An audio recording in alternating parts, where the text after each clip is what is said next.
Hello everyone and welcome back to the Switch List. My name is Rick. It's been a while since I've put a video out. Lots been going on along with the layout, primarily focused on trying to get the layout ready for operating sessions. I have had 4 sessions so far and getting ready to host my next one here in 2 weeks. So again, a lot of time spent last year trying to get the layout ready in terms of how to track laid and then build an operating system around timetable and train orders and car cards and JMRI and all the things that went into trying to get a way to move cars around the layout for operating sessions. And then once I hosted my first couple of sessions, I had obviously issues come up that had to be resolved. So I've been fixing things. So a lot going on. Just haven't had a chance to make a lot of videos. Hopefully now that I think everything is pretty much set in terms of operating, I'll be able to start focusing on doing scenery and other projects around the layout, which I can make videos on and produce some content, and maybe some of you guys will enjoy that. So for this layout update, I'm going to start with doing a kind of a flyover of the entire railroad for those who have not seen the railroad before, or it's been a while. Just give you a complete overview of the railroad, talk a little bit about what I'm modeling and trying to do, and then from there I'll jump into a brief explanation of the timetable and train order system, the fast clocks, the phones, the paperwork, and various things that have been changed since the last update. So I hope you guys will enjoy. Thanks for coming by. So I'm going to start off with an overview of the layout, kind of a flyover. We'll go through the entire layout fairly quickly, just to give you a sense of the layout, how it's laid out, the towns on the layout, try to give you a sense of what it is I'm modeling. I do model the Maryland and Pennsylvania Railroad in 1947.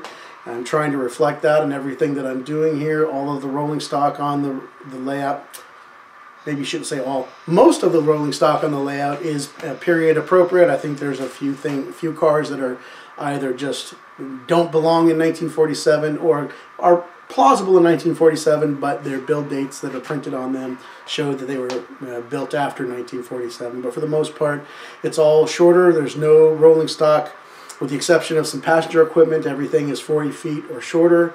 I'm very partial to small trains, small rolling stock. I'm trying to build my 36-foot boxcar fleet up, so there's a bunch of that. You'll see some ore cars, which are completely out of place on the Ma and Pa, but I like them, so I'm using them. But anyway, we'll do a quick tour around the layout, show you how everything's set up, then go from there, talk about the timetable and train order system that I'm using, how I run the operating sessions, and just an update on whatever else I can think of that has changed since my last update. Thanks again for watching. I really appreciate it. And if you like this video and the content, please, give me a thumbs up and leave any comments. I really enjoy getting comments from everybody. One other thing I almost forgot, a big impetus to getting this video out finally. I've been trying to get something together and get an update done, but everything kept getting in the way. But Stan Ferris over from the Crow's Nest Railroad, great channel. You should go over there and check that out. Hopefully I'll remember to put a link somewhere, either down below or here. But Stan, mentioned he was looking forward to seeing my next layout update, and I was like, yeah, it's been a while. So shout out to Stan and his awesome channel, and so go over there and check that out. And thanks again for watching. Okay, so we'll start at the very southernmost point of the layout. This is my 3-track staging yard.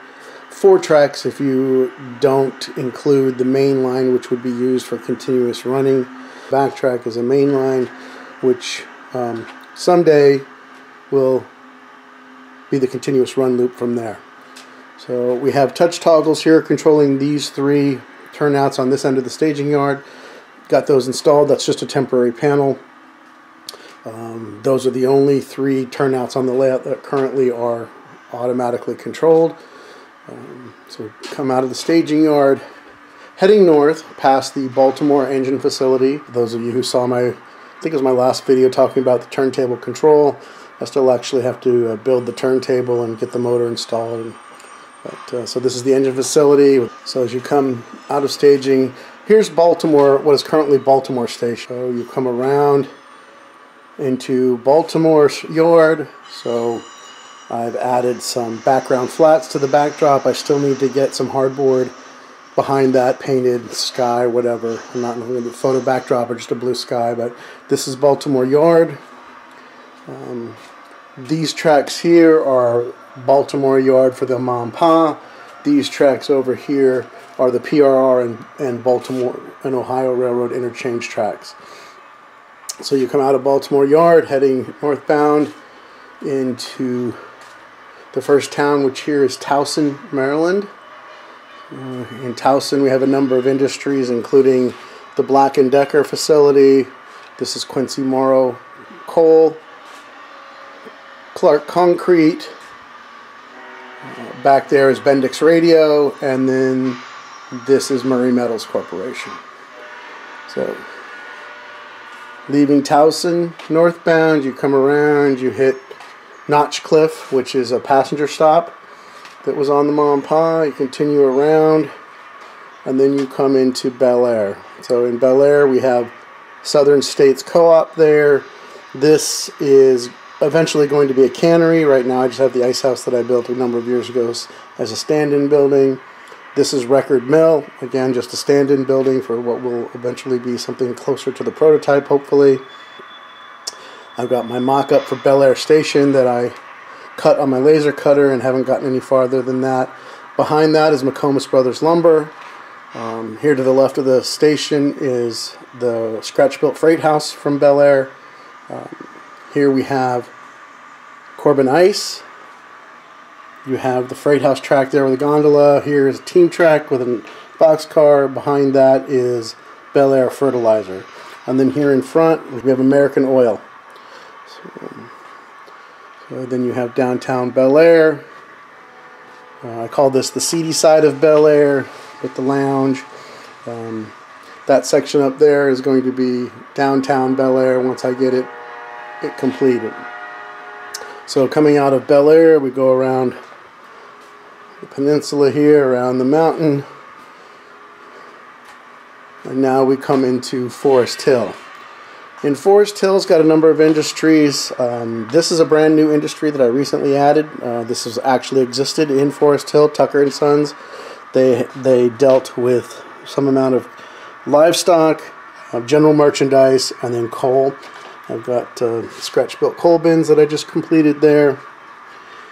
So then we have a team track, a freight house. So the team track is here where the gondola is. The freight house is where this boxcar is. Back here you have Kefauver Brothers Lumber and Building Materials and Street Canning. And this is a station that I built, again, a mock-up using the laser, cut it on the laser, and that's as far as it's gotten. So now we come out of Forest Hill, northbound, and we cross what will ultimately become Gross Trestle. After we come across the trestle, we come to Pilesville, which is another passenger stop. I've recently completed all of the signs using the X1 laser cutter for all the locations, so those are all now in place. Continuing out of Pilesville, we come into one of the major industrial areas for the mom and pa, which is Whiteford. This is actually a mashup between Whiteford and Cardiff, two towns on the mom and pa. I took some liberties and moved some industries from Cardiff into Whiteford. So here's a big one, is the Whiteford Packing Company. We have the Queen Anne Co-op, Robertson Sons, Miller Chemical and Fertilizer. This is Dooley & Sons Coal. I have a coal kit that I need to build for that. This is my first mock-up I built with a laser cutter of Whiteford Station, and again, this is very rough. I just haven't gone back to create another one of those.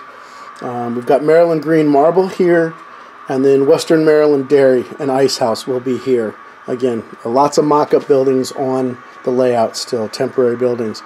Also coming out of Whiteford, you have the spur that runs back here. This spur runs up to the Staso Mill. This was a spur and a mill on the Maryland and Pennsylvania Railroad. So they had like a, I want to say it was a 2-mile long spur. I don't remember for sure.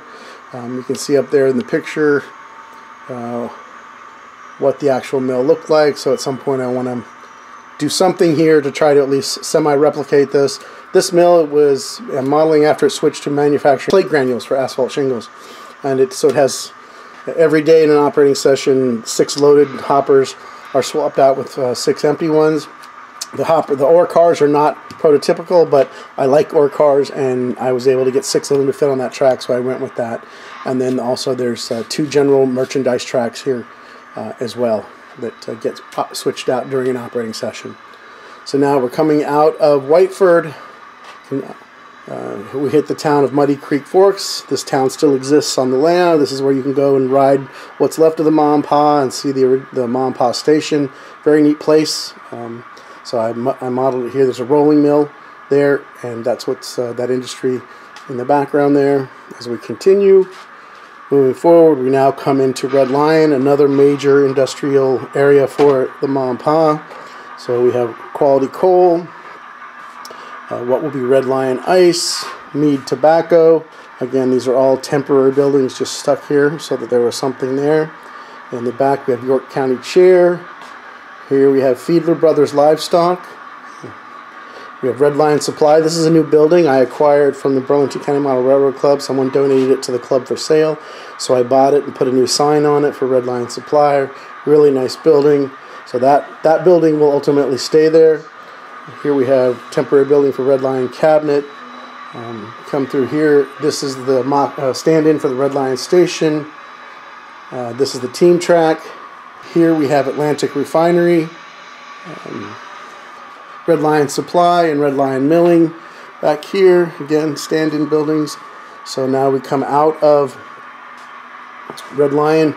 Here we hit milepost 69. Milepost 69.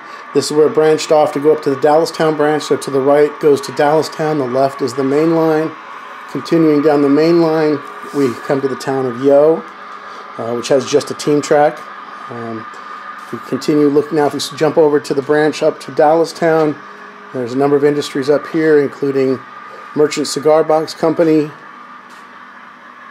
Station Stand-In, DB Krieg. There's Quality Coal and Ice, Grimm Lumber, and Gone Bulk Oil Storage. So Dallastown gets serviced by 1 train a day coming out of Baltimore. It's a turn. So now if we, sorry about the pan, coming. So there's Yo there. As we continue down the main line, we come to the final passenger platform on the railroad, which is at Ore Valley.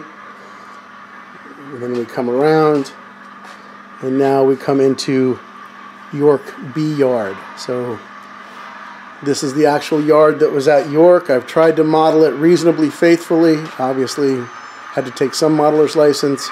I've got a coal trestle here. Over here will be the engine facility. These locomotives there. There will be a turntable, small turntable and roundhouse there. The sand facility, coal. There's a scrap metal track back there, and then a number of tracks that go into the yard, and some industries back here. Back here we have, this is Careva Machine, York Furniture. There's American Chain and Cables, a building that will kind of sit just past the yard tracks but before the other industry tracks. And then finally we have New York Wire Cloth Company. And here, if you continue in the main line, you don't enter the yard back there. You continue on the main line. This is the way it was in the Ma and Pa. You roll past the engine facility, past the yard, and you continue north, which goes through that tunnel portal there and comes out here into York Station, which is back there in the background where that passenger train is sitting. And then here we have the interchange yard for the PRR in York. 2 tracks that'll hold 8 cars, 8 40-foot cars. And then we have a team track and the freight house here. And here at the end, you can see this will ultimately connect across back over to there to staging where we started.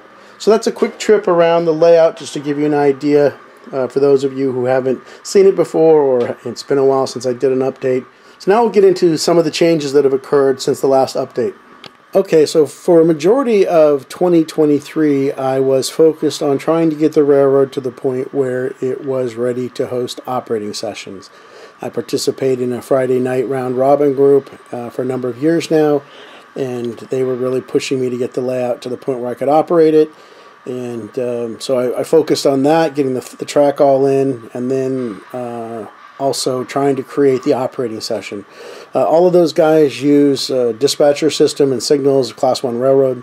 Obviously, Mom Pa being a 77-mile short line, that didn't make a lot of sense. There were no signals on the railroad, so the railroad is run by timetable and train order. And so in order to implement that, a lot of paperwork had to be created, which is what you're looking at here on the desk. Starting with here on the left, we have the rule book, which has the timetable and the various rules that have to be followed by all of the crews on the railroad in order to operate the railroad based on timetable and train order. I have a train graph there in the back that I created to try to give the dispatcher a sense of if the railroad runs exactly as planned, how will the trains, when will the trains be on the layout, and when and where. There are 6 passenger trains, 3 in each direction each day. They are the only trains that are actually on the timetable. All other trains run as extras. So that creates a challenge for the crew, who has to constantly be aware of the timetable and when passenger trains will be on the railroad. We try to run the passenger trains on time as much as possible. Everything else is flexible. So in addition to that, we have the dispatcher sheet here. This is where the dispatcher's movement of trains is kept on this sheet. This is the dispatcher's record of the train orders that he issues. I currently use the Micromark train order sheets and the Form A's that are required. So every train has to have a Form A clearance out of its originating station, and then at least one train order. Another piece of making that all happen was transitioning from wall clock time to using fast clocks. One of the guys in my Friday night group was kind enough to donate to the railroad a complete fast clock system, including the controller and 6 clocks. So there are 4 clocks around the layout. This one here is the dispatcher's clock. Over there you can see one above York Station, and I'll show you the others here in a minute. And the other piece then is also there's no radio communication because I'm modeled 1947, so they weren't using radios. So all communications has to be via a telephone system. I acquired this phone system from another one of the guys who unfortunately passed away from the Friday night group. And I purchased these and have installed them around the layout so the dispatcher can contact the station agent at each of the major towns on the railroad as needed. Alright, so let's go out onto the layout and take a look at what's going on there. Here we have York Station, and this is where I've spent the majority of my scenery efforts, is here just trying to get some basic scenery in place. The buildings are all still temporary, just playing around with what might fit, what might look good, and how it's all going to come together. But I did spend some time, got some greenery down, I got a road up to the team track. So this, again, majority of what I've done scenery-wise has been here. One other piece of the timetable and train order system that I didn't mention yet is these train register sheets that are at a number of locations here in York, Terminal, Baltimore, Bel Air, and Red Lion, I think they are. But the passengers train crews have to fill these out, indicating what time they arrived, departed, train number, engine number, that kind of stuff. And then the extra crews have to look at these to make sure that all scheduled superior trains in either direction have arrived and departed as expected before they're able to continue. You can see the third of the 4 time clocks that I have, the fast time clocks, is above Baltimore Station. I've installed a bunch of background flats along the back wall for Baltimore to represent the town of Baltimore, just to give some kind of scenic effect. Got an empty spot there. I bought a trackside flat. I'm waiting for that to come in, and then we'll complete that. A lot of these flats came from another guy from my Friday night group who his layout is basically complete, and he had a bunch of paper background flats, so I've taken those from him and added them to Baltimore here. Here at Gross Trestle, I have at least gotten some basic plaster cloth down at the bottom of the basin here in preparation. Those rocks, this was not a rocky feature on the Mom Pa, but these are things that I had acquired again from PJ Matson's when we tore his layout down. So they're stuck there right now just for the heck of it. But this will really just be a gigantic grassy depression, if you will, that the Mom Pa had gross trestle going across. And the major track work since the last update is obviously here in York B Yard. This yard was not installed at all. I had the track going through the wall over to York Station, but I did not have the yard in. So I now have York B Yard in and complete. You have a runaround track on the right. The second track from the right is the arrival departure track. You then have 5 yard tracks, and then back here is some industries that get worked by the York local. And up here you can see here's the last of the fast clocks. So a fast clock can be seen by the crews from anywhere on the layout. I've added one new tool to my modeling efforts here, and I really like this. I've been thinking about buying a hot wire foam cutter. I have the handheld tools to do that kind of stuff, but being able to do accurate cuts, parallel cuts, those kinds of things, I was really wanting to get one of these. I saw watching Jason Jensen, and he was showing this particular one that he uses that he really liked. So based on his recommendation and a reasonable cost, $130 I think I got on Amazon, I've used it for a number of things. Just a fantastic tool, really enjoying it. So this is my new plaything here at the railroad.